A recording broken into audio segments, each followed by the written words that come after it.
गुरुर्ब्रह्मा स्वयं साक्षात् सेव्यो वन्द्यो मुमुक्षुभिः नोद्वेजनीय एवायम्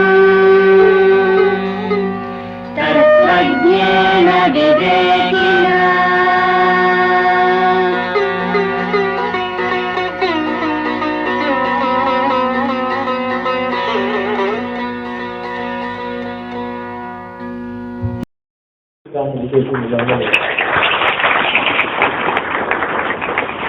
వాళ్ళలో ఆత్మగౌరవం ఉజ్వలంగా వెలుగుతూ ఉండిపోయింది. అది మీకు ఈరోజు కూడా ఆశపడేది.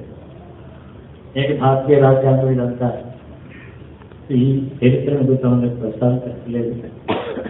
అందుకని వాళ్ళ సంగీతంలో కూడా సనాతన భారతీయ రాగ శుద్ధ రాగాలు ఉన్నాయి. 13-12 శతాబ్దం తర్వాత భారతీయ సంగీతంలోకి పర్షియా నుంచి అనేక రాగాలు వచ్చి ఇందులో తెలుసు. వాళ్ళ శుద్ధ రాగాల సౌందర్యత ఉండదు, కొంచెం కాఠిన్యం కూడా ఉంటుంది. కానీ ఈ దేశానికి వచ్చి ఈ రాగాల్లో సౌందర్యం నేర్చుకునేందుకు వస్తుంది. అందుకని కళ్యాణి రాగం కూడా అర్థం తెలుస్తున్నాను అంటారు. మనం అసలు యుద్ధ కళ్యాణి మన నుండి కొన్ని స్వరాలు అందులో వచ్చి దాన్ని అడాప్ట్ చేస్తున్నాం. పెంచులో ఒక రాగం ఉంది, ప్రజావర్గాన్ని పట్టణం పరిచయాలు ఆ పేరులో అక్కడ వాళ్ళు పాడుకున్న ఆ సంగీతం ఇక్కడికి వచ్చింది. కానీ రాజస్థాన్లో భారతీయ సనాతన సంగీతమే పెట్టుకున్నారు, కానీ విదేశీ నుంచి ఒక స్వరం కూడా ఒప్పుకోలేదు.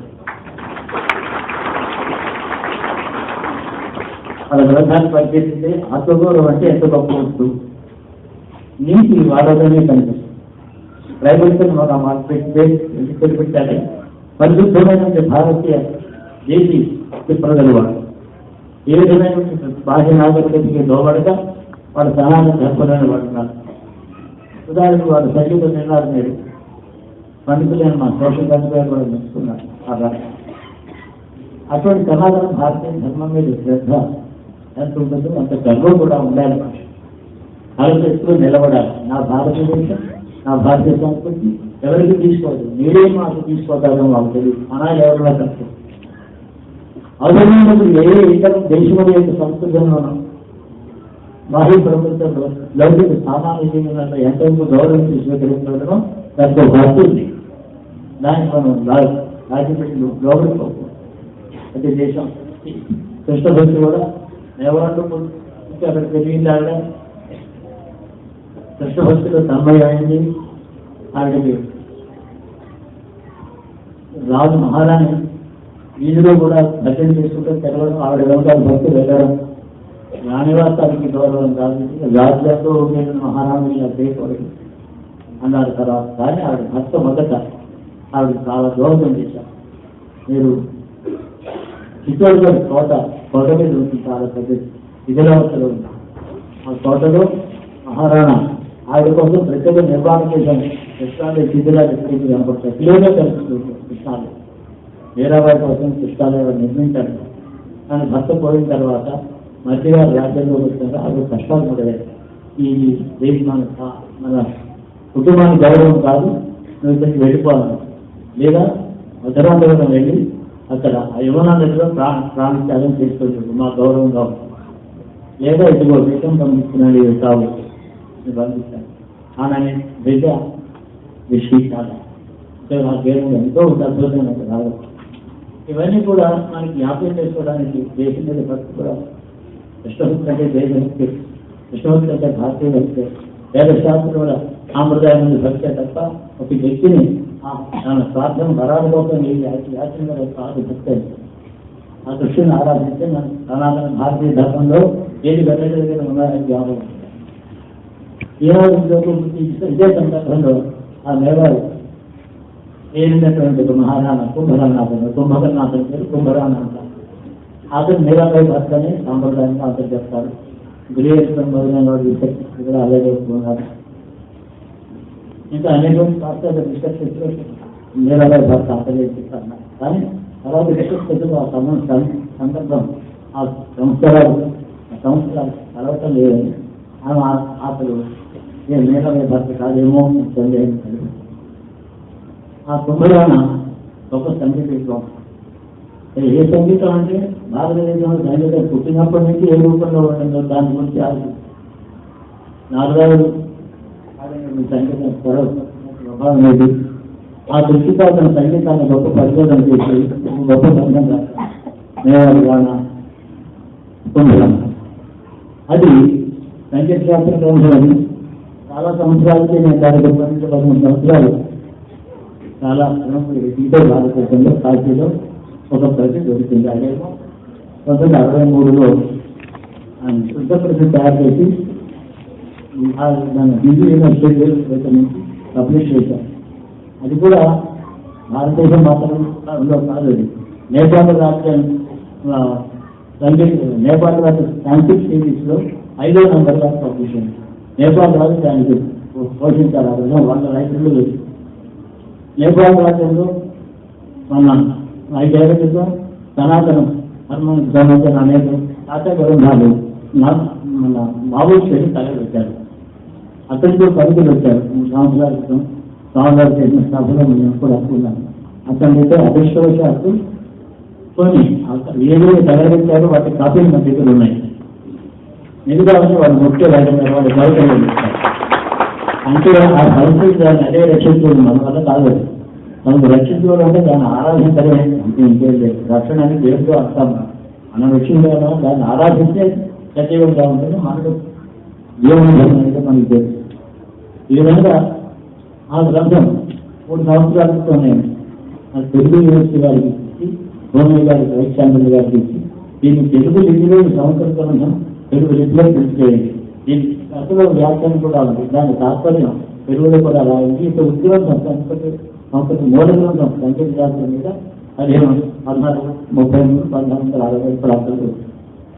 అది మనకి తెలుగు వారి ఆధారం వచ్చి దాని గురించి ప్రచారం కానీ దాని గురించి పరిచయం కూడా ఎవరికి లేదు. మద్రాసులో కూడా అక్కడ అక్కడ బెంగళూరులో కూడా అడిగారు. అవునండి పేరు విన్నాం కానీ మేము చూడలేదు. ప్రేమలత అని అక్కడ సిద్ధి మ్యూజిక్ డిపార్ట్మెంట్ ఆవిడ ఒక 5 సంవత్సరాలు దాని పరిచయం చేసి శుద్ధ కృష్ణని తయారు చేసింది. అదే శుద్ధ కృష్ణ అది 3 సంవత్సరాల తర్వాత ఈ రోజు తెలుగులో కూలిపోయింది.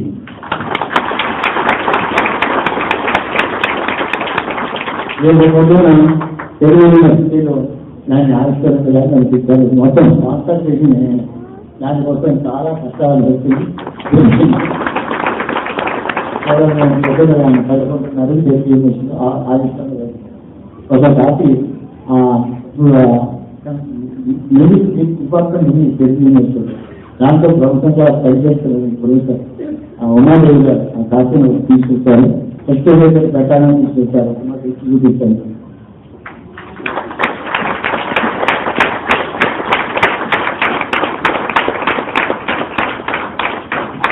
ప్రొఫెసర్ ఉమాదేవి గారు సంగీత డిపార్ట్మెంట్లో ప్రొఫెసర్గా పనిచేస్తారు. దాన్ని తెలుగుకి దానికి కాస్తంలో రాలేదు, చాలా కష్టపడ్డారు. దాదాపు ఎక్స్ప్లెయిన్ ఆ భాష ఆనాటి సంగీత శాస్త్రం ఎలా ఉందో అందులో రాజు ఎంతో గంభీరమైన విషయాలు. ప్రేమలత చాలా కష్టపడి రాసింది. 5 సంవత్సరాలు ఆ జన్మ ధన్యవాదాలు చెప్పింది. ఈ గ్రంథం నేను నా స్వరంతో కొత్త గురించి తయారు చేశాను. ఆ జన్మ దీంతో ధనమైంది. ఈ నా తప్పు చూద్దాం చెప్తున్నారు. అంత గొప్ప గ్రంథం. ఈనాడు మేవాడు సంబంధంలో ఈ రాజస్థాన్ వాళ్ళు వచ్చి పాల్గొనడం ఈ గ్రంథం 2 ఏకమై కృష్ణప్రీతి కోసం వేయమని నేను అనుకుంటున్నాను. ఈ సందర్భంలో ఏమన్నాను ఎందుకంటే శ్రీకృష్ణ చరిత్రలో భారతదేశం చరిత్ర అంతా వస్తుంది. 18 పురాణ సారము అది తీసుకున్న చరిత్రలో 18 పురాణాల సారం. దానికి మూలం ఏంటి? 4 వేదం. వేదానికి మూలం శృతి. ఎందుకంటే వేదం కూడా పూర్వం ఉండే ఒక శృతి ఉంటుంది. కృష్ణ వ్యాధి తెలిసింది, బ్రహ్మదేవుడు ఏంటంటే అన్ని శ్లోకాలకు వెళ్ళింది. ఆ శృతి సడన్గా అక్షర రూపంలో భాషలాగా వినిపించింది. నాదపరమవుతుంది. దాంట్లో ఇంకా పురాణాల్లో ఉంది. పురాణాల్లో ఉండేటువంటి అన్ని అని మరి 14 మన్వంతరాలు అనేక కల్పాలు బ్రహ్మదర్శాలు బ్రహ్మ కూడా ఆయుర్దానం ఉంది, మనకులాగే ఆయనతో కాలం ఉంది. ఇవన్నీ చేసిన పురాణం అంటే అద్భుతమైనటువంటి భారతీయ విజ్ఞానంలో సృష్టి వ్యక్తులు యావత్తు ఉంది. అదంతా ఒక వ్యక్తిలో ప్రతిబింబించింది ఎవరంటే అతను శిష్యుడే. అతనిలో అన్నీ ఉంది. ఐదికంగా దౌర్జన్యం జీవనం ఎలా జీవించాలి, ఎలా జీవించకూడదు, ఏం చేయాలి, ఏం చేయకూడదు, ఎలా భావన చేయాలి, ఎలా ఆలోచన చేయకూడదు, ఇదే విషయాలు ఎందుకు చెప్తారు. ఆయన మార్గంలో వెళ్ళిన వాడు అందుకొని తగ్గించారు. మనం పూర్తి చేస్తాం, భజన చేస్తాం, బాగుంది, తప్పనిసరిగా గ్రహించేటట్టయితే అంతకన్నా గొప్ప పోవడం. రాముడి చరిత్ర వ్యక్తిత్వ మహాపురుషుడి చరిత్ర అంతకన్నా ఎక్కువ. ఆయన గురువుగా వెళ్ళి ఉపదేశం వరకు రావడం చేయలేదు. సమస్త విజ్ఞాన సమస్యం గీతాలు గారు గురువుగా తను చెప్పారు. భగవంతుడు గురువుగారంటే కృష్ణుడే. శ్రీకృష్ణ పరమాత్మ ఎవరు మహావిష్ణుడే. సృష్టికి బ్రహ్మను సృష్టించిన శ్రీ మహావిష్ణుడు, సృష్టికర్తను సృష్టించిన వాడు ఆయన. అందువల్ల ఎందుకు సృష్టించాలి, కారణం ఏంటి, జీవులు ఎందుకున్నారు, వీళ్ళు పుట్టడం ఎందుకు, అసలు పోవడం ఎందుకు, ఈ భూలోకంలో ఏంటి, ఏమవుతుంది, ఎందుకు కలవాలి, పశువులు నేను ఉద్దేశం ఏంటి, వీళ్ళు ఎదుగుతారు. అది దానికి కారణం. ఆ కారణం ఏదైతే అనుకాలంలో అది నిర్వచించాడు. సామాన్య మామూలు భాషలో శ్రీకృష్ణుడు శ్లోకాల్లో చెప్తాడు. శ్రీకృష్ణుడు భగవద్గీత శ్లోకాల్లో కఠినమైన వ్యాఖ్యానం కష్టంగా ఉంటుంది, కానీ శ్లోకం సరళంగా ఉంటుంది. ఆయన వెంటనే వాడు అన్నముద్దగా ఉంటాయి, శ్లోకాలు సులభంగా ఉంటాయి. అది అందరూ చదువుకోవచ్చు. దురదృష్టం ఏంటంటే సంస్కృత భాష నుండి ఎవరికి అర్థం కాదని అనుకోవడం ఉంటుంది. పైగా ఉత్తర భారతదేశంలో దక్షిణ భారతదేశంలో చాలా సంపర్కం చాలా తక్కువ. ఉత్తర భారతదేశంలో సంస్కృతి ఆ దేశంలో ఆ ప్రాంతాల్లో ఏమి జరిగింది అది తెలుసుకుంటే సంపూర్ణమైన భారతీయులు మనం అవుతాం. హిందీ భాష వచ్చేది కావాలి, ఇంకా కొంచెం మరాఠీ మరాఠీ కొన్ని భాషలు వస్తాయి. కానీ భారతీయ సామాన్య దక్షిణ పౌరుడికి ఉత్తర భారతదేశ సంపర్కం అవగాహన చాలా అవసరం. అప్పుడే సంపూర్ణమైన భాష మన వేదం వేదముడికి వాళ్ళ సాంప్రదాయకుడికి వచ్చే ఏ విషయం సంగీతం వచ్చినా, సాహిత్యం వచ్చినా, భాష వచ్చినా, రామాయణం వచ్చినా, భాగవతం వచ్చినా ఉత్తర దేశాలు దక్షిణ వచ్చాయి. కానీ ఇక్కడ పుట్టింది ఏం లేదు. చరిత్రలో చెప్తే అది ఇక్కడే మనం అది నేర్చుకుని మారాము. దళిత భాష అంటే దళిత సంస్కృతిలో ఆర్యులు ఆర్యులు మధ్య కథని చిక్కుతామని. అందుకని ఏదైనా ఉత్తర దేశంగా వెళితే చాలా ఉత్తమం. నది కూడా ఎక్కడైనా ఉత్తర ఉత్తర చేస్తాం. అది చాలా ఉత్తరముఖంగా ఉన్నాయి. ఉత్తరముఖంగా ఉంటే ఇడ్లీ చేయొచ్చు, తపస్సు చేయొచ్చు, ఆరాధించు, పూజ చేయొచ్చు. దక్షిణముఖంగా అయితే చేయకూడదు. పశ్చిమ భారతం బట్టి ఉత్తర భారతం దేవాలయం చాలా ఉత్తరం అంటే ఉత్కృష్టత తెలియజేసేదని అర్థం.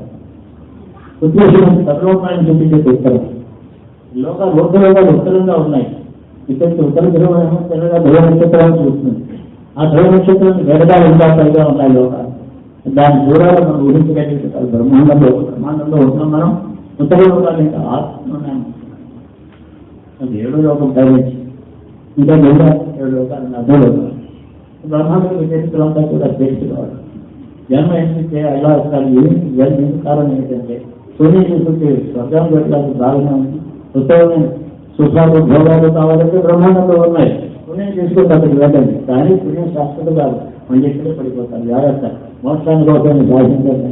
బోధించిన మహాగురు అటువంటి భగవద్గీతాకారిని వారితో మన కర్తవ్యం. సంవత్సరం ఒక పూట మనం పూజ చేస్తే ఆయన స్మరిస్తే భారతీయ సంస్కృతి యొక్క కారణం ఏంటి, పుట్టడం కారణం ఉద్దేశం ఏంటి, ఎందుకు మనకి ఈ సంస్కృతిలో పుట్టిన తర్వాత ఏ విషయం తెలుసుకోవాలి అన్నీ తెలుస్తాయి. అనుకునే కృష్ణం అంటే జగద్గురు అని రైలోకి గురువు ఉన్నారు. ఆయన విష్ణు రక్షకుడు, రైలోకి గురువు, భూలోక భూలోక సర్వలోకం కూడా ఆయన గురువు. అంతరిక్షంలో చేసిన లోకాలు చాలా ఉన్నాయి. నరకం ఉంది, వ్యక్తులు ఉన్నారు, రాక్షసులు ఉన్నారు. ఈ మధ్యలో ఉంది దానికి అంతరిక్షంలో చేస్తే దానికి భూలోకానికి మధ్యలో అంతరిక్షం. అందులో 10 లోకాలు ఉన్నాయి, అనేక లోకాలు ఉన్నాయి. మన నరకం కూడా అక్కడే స్వర్గం పడింది. ఈ అంతరిక్షం దాటకి వెళ్ళిన వాళ్ళు కృష్ణభక్తితో అంతరిక్షం దాటి నేను స్వర్గాన్ని చూస్తాను, ఎక్కడ చూసిన తర్వాత దాన్ని అవసరం ఏంటని తెలుసుకున్నానే ఒక కృష్ణభక్తితో నేను ఆరాధించాను. ఆయన విష్ణువు దర్శనం అతను ప్రేమించాడు. అది నాకు కావాలని కోరుకున్నాను. బ్రహ్మాండం చూపించాడు. అంతరిక్షం చూసి అన్ని లోకాన్ని కలిసి స్వర్గలోకం చూశాను. ఇది నాకు అర్థం అనిపించింది. కృష్ణుడు బాధాలు కంటే గొప్పది కాదనుకున్నాను. కృష్ణుడు ఆశ్రయించాను. అది శ్రీకృష్ణ పరమాత్మ. అతని గురించి మనం ఎన్ని చెప్పుకున్నా ఎన్ని రోజులు మాట్లాడుతున్నా చెప్పుకోవాలి. చిత్రం ఏంటంటే ఒక లౌకికుడు ఆయన. లౌకికం అంతా ప్రపంచంలో ఏది సంబంధం లేదని చెప్పి సన్యాసంలో వైరాగ్యంలో ఇతర జ్ఞానం కాదు. పరమ లౌకికుడు ఆయన. యుద్ధాలు ఎలా చేయిస్తారో, ఎవరికి శత్రువుని ఎలా చంపాలో, ఆ ధర్మంలో ఎలా ఉండాలో అనిపిస్తాడు ఆయన. రెండో రోజు ఆయన అవతారంలోనే ఉండేది. లౌకిక విద్యలు అన్ని అంతలో ఉన్నాయి, సంగీతం ఉన్నాయి, సంస్కారం శరీరంలో ఉన్నాయి, మాటలో ఉన్నాయి. అంత లౌకికుడు. ఒక ఎగ్జాంపుల్ చెప్తాను. తెలిసిన విషయం దాచుకోవాల్సి వస్తుంది, చెప్పడు ఎవరికి. అది లౌకికం. మనం తెలిసిన విషయం బయటికి చెప్పబడుతుంది. ఒక చరిత్రలో చాలా మంది తెలియని విషయం అవుతుంది. పాండవులు పాపం లక్కయ్యతో వెళ్ళారు. అక్కడ వాళ్ళు జనించబడ్డారు. లక్కయ్యతో జీవితం కాల్చారు. కానీ అందులోంచి బయటపడ్డారు. విధుల సహాయంతో ఆ లక్కయ్యలోకి చేత సడన్గా తగ్గించాడు. వాడు ఎక్స్పర్ట్ పేరు కూడా చెప్పారు, సడన్గా వాడు ఎవరు. అది నిజంగా ఒక మహారాణి అంటే దాన్ని తీసింది సడన్గా. అది అంతిస్తారు. ఆ రాత్రి చెప్పి తలుపులన్నీ వేసిన వాళ్ళు బయటకు రాగానే సడన్గా బయట వెళ్ళిపోయారు. లక్కయ్యలంతా పారిపోయింది, ఊరు అయిపోయింది. ఒక అద్భుతం గుర్తించారు. నిజమైతే నాశనం అయిపోయింది. అందరూ అనుకున్నారు పాండవులు చచ్చిపోయారు. అందరూ ఎలా విశ్వసించారు. ఇంకా అందరూ పర్లేదు, వేరే బయటకే దారి లేదు. త్వరగా ఎవరికి తెలియదు చచ్చిపోయినారు. అందరూ ఏం విశ్వసిస్తున్నారో అదే పాండవుల క్షేమం అనుకున్నారు. కృషి వాళ్ళు చచ్చిపోయినారని అనుకోవడం ఉండే పాండవుల క్షేమం. వాళ్ళు ఇంకా బతుకున్నారంటే దుర్యోధనాలు ఇంకా వెతుకుతూ ఉండాలని చేశారు మాట్లాడుతున్నారు. అందుకని ఏం చేశారు? ఇదే క్షేమం వాళ్ళు. విశాఖపట్నంలో పాండవులకి ఉత్తర క్రియలు చేయించాడు. రాముడి లోకాను భూదాము తక్కువ పెద్దగా వేయించాడు. చిత్రం ఆయన తెలియకుండా ఉందా? విధుడు గౌరవించాడు. రక్షిస్తున్నాను మా సహాస్ అన్నాడు. ఎక్కడో దాచున్నారు. ఆయన చెప్పడం వెళ్ళి బ్రాహ్మణ యశంతో బెచ్చనుకున్నారు. ఎవరు గుర్తుపట్టారు? దేశానికి మధురాపట్నంలో ఆయన లక్షణాలు 11 రోజులు సైదుగా చేసి వాళ్ళకి ఉత్తర క్రియలు చేయించాడు. అందరికీ చెప్పాడు, నేను ఉత్తర క్రియలు చేస్తున్నా, అందరికీ పాండవులు అందరూ మనకి బంధువులు చచ్చిపోయినారు అని చెప్పాను. అది నమ్మినట్టే అవుతుంది. అది లౌకికం. ఎంత గొప్ప రక్షణోపాయం. అలా ఆ తర్వాత అందరికీ వస్తువులు ఉత్తర క్రియలు చేశారు కాబట్టి నిజంగానే నిలుస్తున్నారు. వాడు నిద్ర పట్టింది దుర్యోధనుడు. ఆయన నిద్రపోయినాడు, లేకపోతే ఎంత ప్రమాదం వచ్చేది. అది లౌకికం. ఏమి తెలియని వాళ్ళ అయ్యో గొప్పకుంటాడు చూపించారు, దాని గొప్ప నేను చూపించాను. ఏమి విచారణ చేయించాడు గొప్ప. నాకు తెలిసి వాళ్ళు ఎక్కడన్నా ఒక పొరపాటు దాని రుక్మిణి తెలియదు, ఇంకెవరికి తెలుస్తుంది? రుక్మిణి భార్యకి తెలియదు, మధురుడికి తెలియదు, ఉద్ధవుడికి తెలియదు, ఉత్తరుడికి తెలియదు. అర్థం కాదు. అది చిత్రం. అంత లౌకికుడు, అంత ప్రజ్ఞాశేషం, అంత చారిత్ర అక్కడ అత్యద్భుతమైన జీవితాన్ని ఆదర్శమైనట్టు ఒక మనిషి ఎలా జీవించాలంటే ఏది లోపల దాచుకోవాలో, ఏది ప్రచారం చేయాలో తెలుసుకోవాలి. కొందరు ఎలా జీవించాలో తెలియాలి, ఎందుకు జీవించాలో తెలియాలి. ఇక్కడి నుంచి ఎక్కడికి పోవాలి మనం? ఇక్కడి శరీరము దర్శనానికి ప్రచారానికి దాంతో మనం వెళ్ళాం. అదృష్టం అంటే ఏ జీవుడు ప్రచారం అక్కడ శరీరంలో వెళ్తుంది. ఇంతవరకు ప్రచారానికి వెళ్ళిన జీవుడు ఇందులో లేదు. జీవుడు పడిపోదా తెలుస్తుంది, నరకానికైనా పోతుందా పెట్టాను. అందుకే మన సాంప్రదాయంలో మధ్యాహ్నం ఆనందం. కానీ కృష్ణుడు మనం ఎక్కడికి వెళ్తాము? మనం చేసే నిర్ణయం మన కర్మే. స్వర్గానికి వెళ్ళడానికి మంచి హైవే ఉంది. అందుకని ఆ వైడెడ్ హైవే ఉంటే నరకానికి కూడా అనుకున్నాం. సర్వతంత్ర స్వతంత్రుడు జీవుడు. ఏదైనా పాపం చేస్తావా, జ్ఞానం కావాలా, మోక్షం కావాలా, ఇతర దూరాలు కావాలా, ప్రకృతి కావాలా, నీ ఇష్టం. చాలా అంత సాధ్యం చేశారు. కాన్స్టిట్యూషన్ అందులో వేరే కూడా సాధ్యం ఇవ్వలేదు. మన సాంప్రదాయ అంగీకరణ సాధ్యతలలో మన కాన్స్టిట్యూషన్ హ్యూమన్ రైట్స్ అంటాం, అందులో ఏమీ లేవు. దాంట్లో పోలిస్తే నోటికి కూడా మాట్లాడడానికి ఉన్నాయి ఇక్కడ అంటాం. వాక్ స్వాతంత్రం ఉందంటాం, రైట్ ఎక్స్ప్రెస్ అని లోపల ఎక్స్ప్రెస్ చేసే ప్రమాదం. ఏమి కాదని ఏ ఎక్స్ప్రెస్ స్వాతంత్రం ఎక్కడుంది? సర్వతంత్ర స్వాతంత్రం జీవుడికి భగవంతుడు ఇస్తాడు. నా దగ్గర ఉంటావా, నన్ను చూశాక నేను ఉన్నానని గుర్తుపెట్టు ఉంటావా, అవసరం లేదు. నేను నాపని కాదు, ఎందుకు నేను ఉన్నాను అనుకుంటావా, నా దగ్గరికి వస్తాను. నేను లేదనుకుంటావు మంచిది. ఏదైనా రాష్ట్రంలో ఏమో లేకపోతే ఇస్తారు.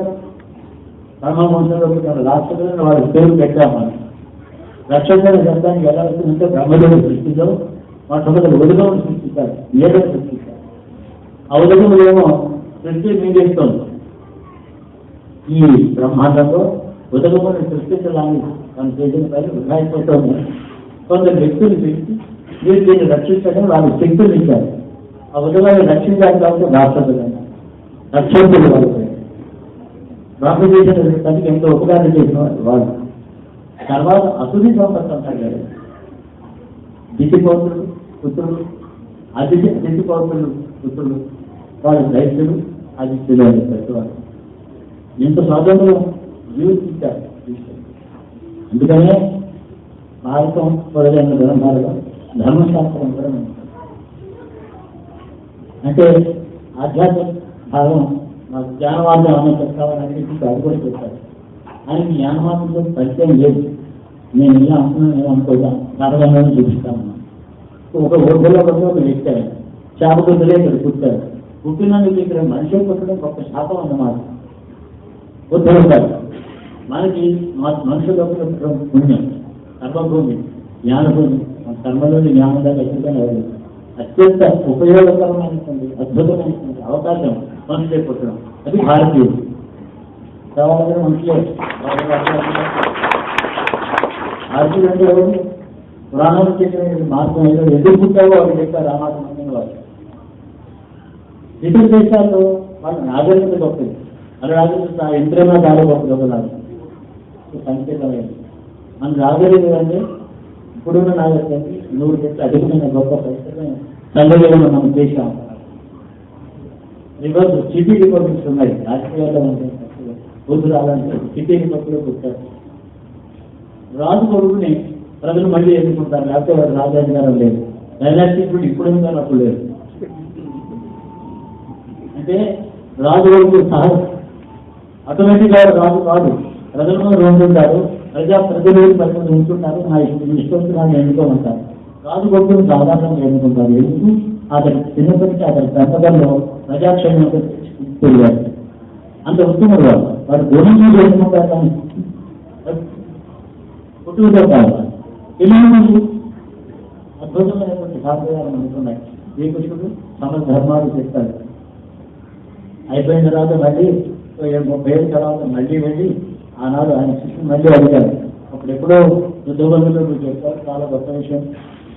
కానీ నేను విన్నాను అవన్నీ కదా, అయితే అర్థం కాకుండా నాకు మళ్ళీ ఒక మాట పరమాత్మ బోధించినట్టు ఉత్తరకేంద్రం చెప్పాడు కృష్ణుడు అర్జునుడికి. అది చెప్పిన తర్వాత ఆయన స్వాతంత్రం పూర్తయిపోయింది. అయోధ్యానికి అనవసరంగా పదవడం కాదు. కానీ ఇప్పుడు ఇంట్లో పూర్తి అయిపోయింది. ఇతిహాసం అనేది లేదు. కానీ ఎవరికి ఇక్కడ పనికిరాడు. అప్పుడు వెళ్ళిపోవడమే ఆయుర్దాయంతో. ఆయుర్దాయం అంటే నాకు పని లేదు. వెళ్ళి హాస్పిటల్ దాకా ఇంట్లోనే తాను ఉత్తరవాన్ని తీసుకునే వదిలిపెట్టాను. అది భారతదేశం. మృత్యువు లేదు భారతదేశం. మృత్యువు నెట్టుకోవడానికి అసహ్యమైన వైద్యంలో అసహాయుడే జీవితలేదు. తపస్సు చేసుకుని శరీరాన్ని వదిలిపెట్టాను.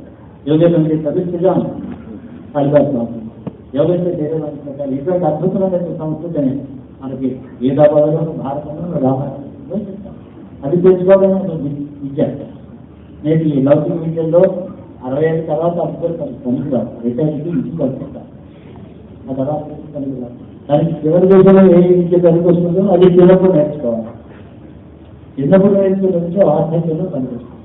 ఇది మన సాంప్రదాయం. కాబట్టి తత్వం అది అర్థం చేసుకుని మనం ప్రతి సౌజన్యం చేస్తామో అప్పుడు భారతదేశానికి నిజంగా భారతీయ స్వాతంత్రం వచ్చింది. భారతీయ స్వాతంత్రం వేరే ఉంది. అదే భారతీయ స్వాతంత్రం కావాలి. లౌకిక రాజకీయం, రాజకీయ స్వాతంత్రం మనకి ఎవరికి అభివృద్ధిని ఇవ్వలేకపోతున్నారు. మన వల్ల ఏ పొరపాటుగా అందరూ సంస్కారానికి కూడా అవకాశాలు ఉన్నా వదిలేకపోతుంది. కాబట్టి మనకు కావాల్సింది భారతీయ వ్యక్తి స్వాతంత్రం, భారతీయ సంస్కృతి నిజమైన భారతీయ స్వాతంత్రం. కావాలి. దానివల్ల మనం అడుగుతూ ఉంటే ఆ కృష్ణవరం ఇప్పటికీ మనకి ప్రతిపాదిస్తున్నాయి. రాముడి కృపాలు కృష్ణావతారం సరిపోయింది. తర్వాత రాముడి కృపాలతో కృష్ణుడికి ప్రతిపాదన వచ్చింది. ఇది దీనికి ఆధిక్యత మన దేశానికి ప్రతిపాదించారు. ఎవరో 60,000 సంవత్సరాలు కృష్ణుడు పరిపాలించాలని ఏమైనా అర్థం ఉందంటే అమ్మ నిజమే. ఇప్పుడు కూడా రాముడు మమ్మల్ని ప్రతిపాదిస్తున్నారు. రాముడి కోసమే కదా గుడి కోసం నేను కొట్టుకుంటాం మనం అయినా మహారాజు చెప్తారు. రాముడు ఇప్పటికీ అది ఇప్పుడు రిటైర్ అవ్వలే, ఇక్కడే ఇప్పుడే ఉన్నారు. కృష్ణుడు ఇంకా లౌకిక కోసం ఆధ్యాత్మికంగా నడుచుకుంటాడు. ఆయన లోటు బోధ చేయలేదు రాముడు ఎవరికి. రాజపరిపాలన ఆ రాజపరిపాలనలో జస్టిస్ ఏమిటి అరుణాచల్లో మనకు చెప్పుకోవడానికి ఏమైనా వచ్చారా? దాదాపు 2 నిమిషాలు చెప్పి చూపిస్తాం. రాముడు రాజ్యం చేస్తున్నారు అయోధ్యలో. రోజు పబ్లిక్ ఆడియన్స్ ఇచ్చేవారు. ఎవరైనా ఉన్నారా అంటే వెళ్ళి తీసుకొచ్చి ఆ డ్యూటీ లక్కున్నాడు. ఒక రోజు ఉన్నాడు లక్కుడు ఎవరు వేరు ఇవ్వాలన్నారు. ఎవరు లేకపోతే ఎవరు ఉంటారు మళ్ళీ మళ్ళీ చూడంటే ముందు బాగా ఏంటి ఒక కుక్క తప్ప ఏం చూడాలి ఆ కుక్కనే వెళ్ళాలని అదే చెప్పలేదు. ఇప్పుడు లక్షాంతంలో ఊళ్ళో ఇల్లు తిరిగి కుక్క ఇక్కడ రాజసభ సభలు ముందర తీసుకున్నాం ఆ కుక్కనే చేసింది. అది ముందుకాలు మర్చుకొని దండం పెట్టి రాజు ఎవరికైనా వస్తారు రాజు దండం రాజు అన్నీ నీకన్నీ తెలిసిస్తుంది. సభామంజాలు పాటిస్తున్నాం. ఎవరు రాముడు అడిగితే మాట్లాడింది మనిషి భాషలో మాట్లాడింది. ఏమిటి నీకంటే అయ్యా నేను ఉండటానికి గొప్ప నేను రూపంలో చూస్తూ ఉంటాను. అయితే ఉద్యోగం చాలా ఏం లేదు సంతృప్తి ఏం ఉండదు. అసలు ఏమీ లేదు. నేను చూసి ఉంటే ఒక సన్యాసి వేషంతో సాధువు ఉన్నారు. భిక్షాపాతం మధ్యన విశ్రాంతిగా నడుస్తున్నాడు. నేను ఆయన దానికి ముందు అసలు 3 మాటలు దాటాను. ఆయన కోపం వచ్చింది. మధ్యాహ్నం మధ్యాహ్నం ఎంత తీవ్రంగా ఉంది. ఆయన తరచు నన్ను కొట్టాడు. ఆయన దగ్గర దండలు అంటాడు. దాంట్లో నన్ను కొట్టాడు. మరి నాకు న్యాయం దయచేయండి. నేను ఆయన అనలేదు. అనవసరంగా కొట్టాడు.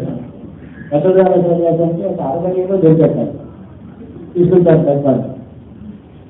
ఆ ప్రభు నేను నాకు ఆకలిగా ఉంది, ఎండగా ఉంది, శిక్ష దొరకటం లేదు. 10 ఇల్లు తిరిగాను. కోపంగా ఉన్నాను. ఎదురుగా పుస్తకాన్ని కొట్టాను. కోపం ఆకలిగా వస్తుంది. మరి ఇది శిక్షించండి. రాముడు రాజ్యాంగ తప్పు ఒప్పుకోవడం శిక్ష యాచించడం అప్పుడు ధర్మం. తప్పు అందరూ చేస్తారు.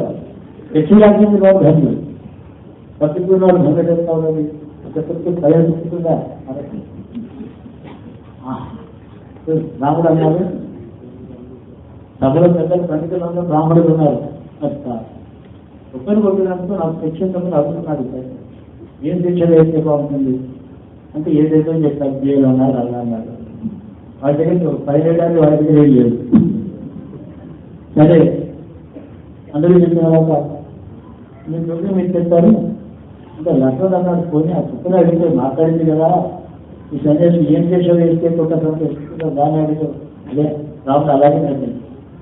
అయ్యా ఒక కుక్కగారు మీరు అతను ఏం చేసావు వేస్తే మీకు బాగుంటుంది, మీకు తప్పుగా చెప్తుంది. అదే రాజస్థాన్లో కాలంజర్ అనే ఒక కోట అలా ఎడారిలో మధ్యన ఎక్కడో ఉంది. అక్కడ మీ ప్రభుత్వం వారు గొప్ప చట్టాలు పెట్టారు. సాంస్కృతికి వచ్చేవాళ్ళు వెళ్ళేవాళ్ళు, యాత్రలు తిరిగేవాళ్ళు, వ్యాపారం కోసం తిరిగేవాళ్ళు 100 వచ్చి ఆ వ్యాపారం వెళ్తూ ఉంటారు. వాళ్ళు వాళ్ళకి 2 తేదీ రాజస్థాన్లో ఎండ వేడి భరించలేదు. కూడా 40 దిగి ముసుకున్నారు. వాళ్ళకి ఈ సత్రంలో వాళ్ళు దిగి భోజనాలు చేసి అక్కడ వాళ్ళు విద్య నుంచి 2 రోజులు అయిన తర్వాత పొద్దున్నే తెల్లవారుజాము చేసి వెళ్తూ ఉంటారు. దాంట్లో యజమాని ఉంటారు. మీరు ఆయన మీరు అప్పాయింట్ చేసిన వాళ్ళు అక్కడ ఉంటారు. మేనేజరు ఆయన చీఫ్ అంతా కూడా అక్కడే. చాలా ధనాగారు ఉంటాయి, ధాన్యం ఉంటుంది, పప్పులు ఉంటాయి, ఉప్పులు ఉంటాయి, నూనెలు ఉంటాయి, ఉప్పులు ఉంటాయి, పాలు ఉంటాయి, అన్నీ ఉంటాయి. వాళ్ళు సమృద్ధిగా పెట్టడం పండుగ ఆయన డ్యూటీ. అలాంటి అధికారాలు ఉన్నారు. నా ప్రార్థన ఏంటంటే ఆ అధికారం చాలా ప్రధానంగా గొప్ప అధికారాలు. ఈ సన్యాసికి అధికారం ఇవ్వలేదు. అది కొన్ని కొట్టినట్టు లేదు, 3 దెబ్బలు పట్టుకుంటాయేమనుకున్నాను నేను. అది అంటే గత అధికారులు ఏమంటారంటే అంటే అదంతా లేదు, నేను చెప్పినట్టు చేయలేదు. అధికారుల పట్ల ఆఫీసర్ ముద్ర వేసి వాడికి ఇస్తారు. వాడి 10 మంది నౌకర్లు కుర్రాడు చదవడు పొందిపోయాడు. వాడు కుక్క దండం పెట్టుకున్నాడు. కుక్కలు అడిగాడు, ఇది ఏమన్నా అర్థం ఉందా, ఇలాగే ఉంటుంది కుక్కలు చెప్పినట్టు అంటే కుక్క అని నేను పూర్వజులలో అడిగారంలో ఉన్నాను.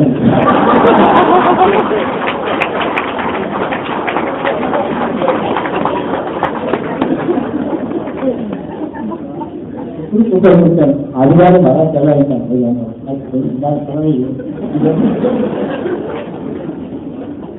ఇది ఉత్తరవాదంలో ఉంటుందంట.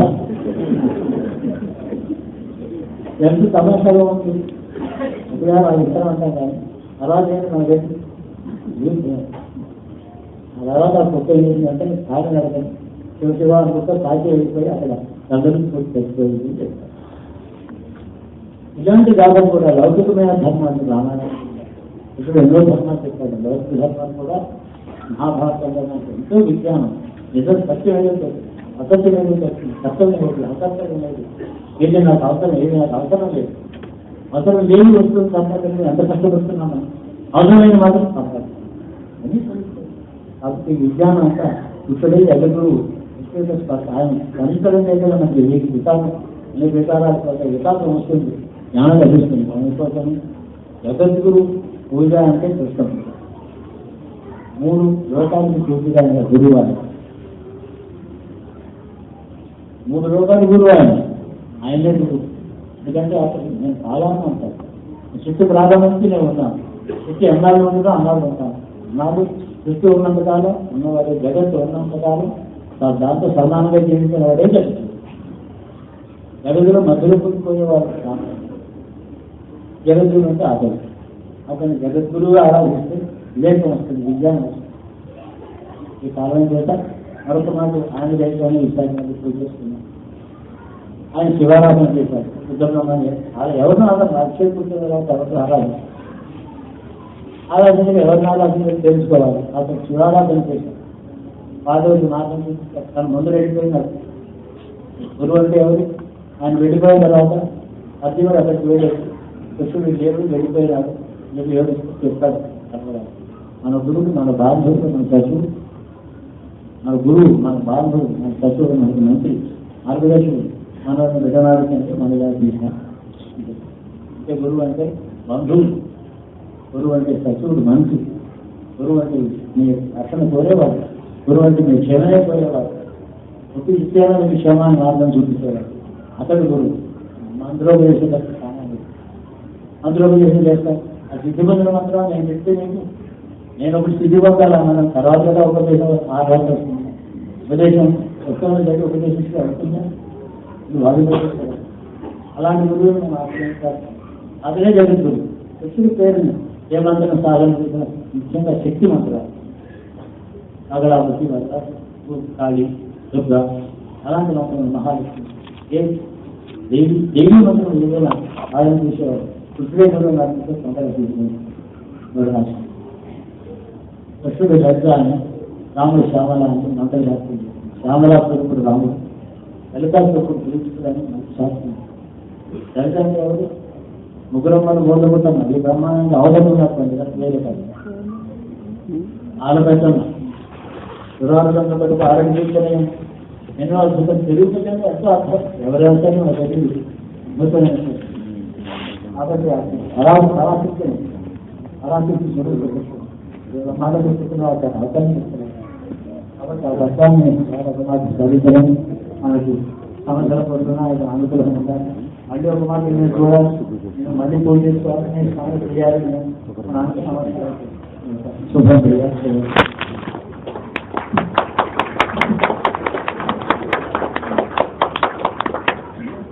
అసుదేవ సుఖం దేవం